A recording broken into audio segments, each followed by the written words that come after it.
Top Med Talk. Monty Mython here. As we prepare to move into the next phase of the COVID crisis, we're going to be widening our focus here on Top Med Talk. We will continue to deliver COVID-specific programs, but we all have a huge additional responsibility as we try to reboot normal services. So although this piece is not directly related to COVID-19, we believe it's information that is crucial to the bigger task of rebuilding the healthcare system as we learn to adapt and live with this new virus. Thank you to our sponsors and to you, our listeners, for helping us to share this important information. All right. Well, hello, everyone. I'm Desiree Chappell, and this is Top Med Talk. We're here in Orlando, Florida for Anesthesiology 2019, the annual meeting of the American Society of Anesthesiologists. Now, with over 14,000 delegates, this is the largest gathering in anesthesiologists and anesthesia providers in the world. Now, I'm usually joined by my co-host, Editor-in-Chief Monty Mython, but Monty was awarded Carry Man of the Year, which is very interesting. As soon as he gets here later tonight and tomorrow, he'll tell us all about it. But I'm standing in your place, and I'm getting very used to sitting over here to my left, is our friend, Top Med Talk, friend of the family, Mike Grocott. Mike, how are you? All good, Desiree. All good, as always. Thank you for hanging out with us today on Top Med Talk, Mike. A pleasure, and looking forward to this next chat. Yeah, absolutely. Now, today I had a chance to catch up with a past guest on Top Med Talk, Robert Morris, who is a chief resident at Temple. Robert, he's standing out there in the audience with our silent disco headphones on. Hey, guys. Robert was with us at the SCA, the Society for Cardiovascular Anesthesiology. He was presenting a poster there. He's the chief resident. And so when I saw him, I'm like, okay, chief, go get some of your residents who presented at the ASA this year, and let's chat with them. So we have the opportunity to sit down with Dane Grenda and Noreen Tiangco, which I hope I got that right, Noreen. You did. Did I get it right? Yes. All right. Well, thank you guys so much for sitting down and joining us. When I was telling Mike that we get to sit down with some residents, he was excited. He's like, okay, I'm going to grill them about what their presentations are. I'm going to be nice. No, well, you guys have already been through it. So you presented this morning, yeah? Yes, ma'am. Yeah, and how did that go? I think it went well. Yeah? Were you nervous? I don't think so. Good. Honestly, I was nervous. It's my first time doing this in an anesthesiology conference, and I'm a first-year Temple University Hospital anesthesiology resident, and I was able to go with the support of my program. Fantastic. Well, congratulations to you guys. Dane, I'll start with you. Why don't you tell us a little bit about what you were presenting on today? Yeah, so mine pertained mostly to critical care, and I presented on a patient that we had in the ICU that had multiple prior hospital admissions for acute respiratory distress, and again presented to the hospital, acute respiratory distress, status post-tracheostomy, and the patient was initially worked up and treated for HCAP, or hospital-acquired pneumonia, and was admitted to the floor, and was doing relatively well for about 24 hours, and then a rapid response was called to the patient's room. The patient was unresponsive, tachypnic, hypotensive, tachycardic, and probably the most profound thing was that the patient, when we came into the room, was bright yellow. So we quickly transferred the patient down to the ICU. We had central access, resuscitative measures began. Probably within 2 hours, we had labs return. Hemoglobin was about 8.1. White count had skyrocketed to about 60,000. Lactic acid around 20. And potassium had jumped up to around 7.4. It was kind of unclear at that point what was going on because the patient had already been on antibiotics for about 24 hours, resuscitated appropriately. And it seemed like over the course of the following 2 hours, she gradually decompensated to the extent that she needed multiple pressors, and repeat labs came back, and her hemoglobin had dropped just in the course of 3 hours down to about 3, which is very alarming. We transfused blood immediately.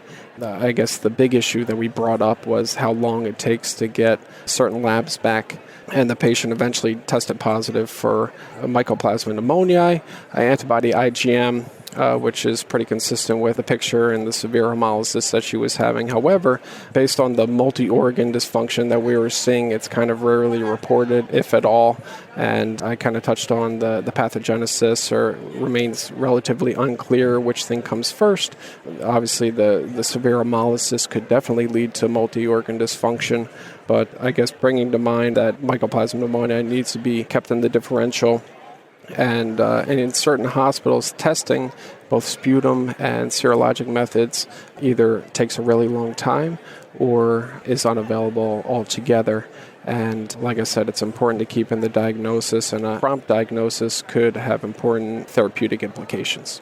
Yeah. Okay, so, and what happened next? How did you manage all this? How did it play out? The patient gradually improved after transfusion. I had a nice chart. Over the course of about 6 hours, hemoglobin gradually stabilized, hematocrit went up, and the patient actually did quite well and was discharged from the hospital about a week later. What was the treatment? The patient was initially started on broad-spectrum antibiotics, vancomycin. We switched to macrolides simply because the treatment of mycoplasma pneumonia, because it's a organism without a cell wall, typically antibiotic treatment is geared towards protein synthesis, macrolides, for example.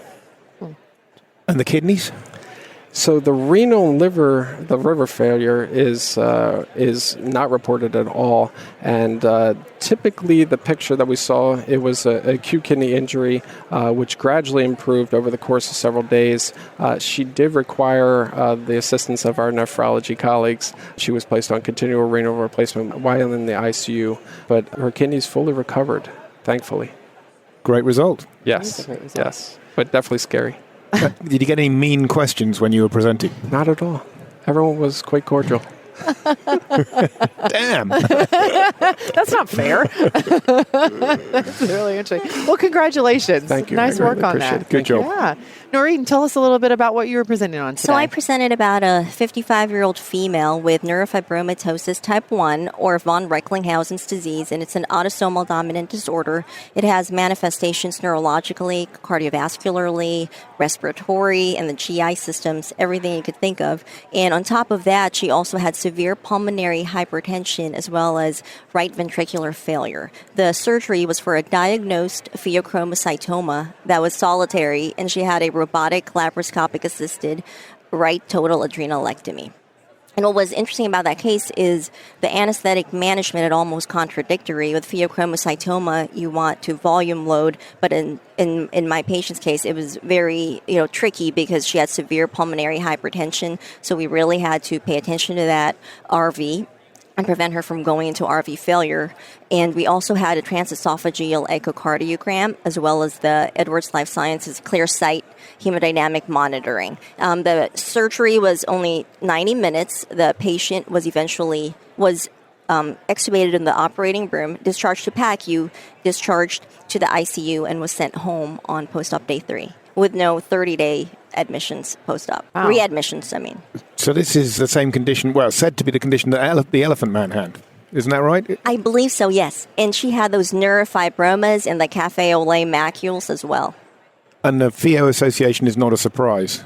It was not, because it's found in about 0.18 to 5.7% of those with NF1 or neurofibromatosis type 1. With a severe pulmonary hypertension, however, there's only been 31 cases from 1986 to 2018 when I did the literature search. So you've done your reading. Yeah, I was just going to say, wow, that's impressive. I was going to ask about the pulmonary hypertension, if that was common in the patient population, and I'm sure Dane can attest to this, we have a big patient population with pulmonary hypertension. In fact, we're one of the number 1 lung transplant centers in the country. Wow. Mm-hmm. In terms of volume, yeah. The past 2 years, we've had the most lung transplants in the country. No kidding. And is that because of the area, like what's coal in the area, or like what? I think it or could industry? Be. It could be. For a long time in the region, the Temple Lung Centers has been recognized as one of the top centers in the country, if not or at least on the East Coast. And because of that, I think our lung transplant volume has gone up significantly. So it may not. It's a regional or national center, so it's not necessarily the regional issues. Correct. So yeah. At least I hope not. And Could be. Can you talk us through how you use the advanced hemodynamic monitoring? Yeah. Well, the patient also had an arterial monitor because we wanted minute-to-minute blood pressure monitoring. We place it on, I believe, her left pointer finger, and we attached it to the ClearSight monitor along with the EV1000 system, and that's how we used it. And pressors, inotropes, fluids, what were you targeting? How? Oh, well, the intra-op fluids was 200 cc's of crystalloid, and the EBL was only 50 cc's. Oh, okay. So it was really for fluid management. Yes. And also, I mean, obviously hemodynamic management. Yes, as well, and monitoring the RV. The TEE was for the right ventricle. Yeah.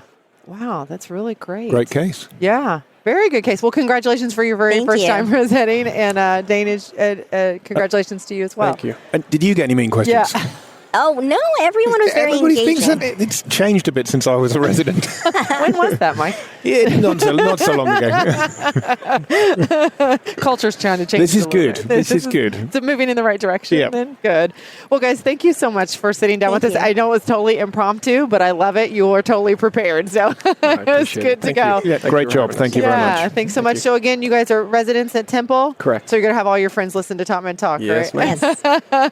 All right. Well, thank you everyone to listening to Top Men Talk here at ASA 2019. Be sure to subscribe. So when you guys go back right now, you got to subscribe to Top Men Talk. Okay. Got it. Mike, thank you again. Pleasure, and enjoy the rest of the meeting. Absolutely. Thank you. Cheers. Top Men Talk. Nick Majerison here. Have you got yourself onto edpom.org yet? If not, you might not be aware, EdPom Chicago tickets are free for a limited period only.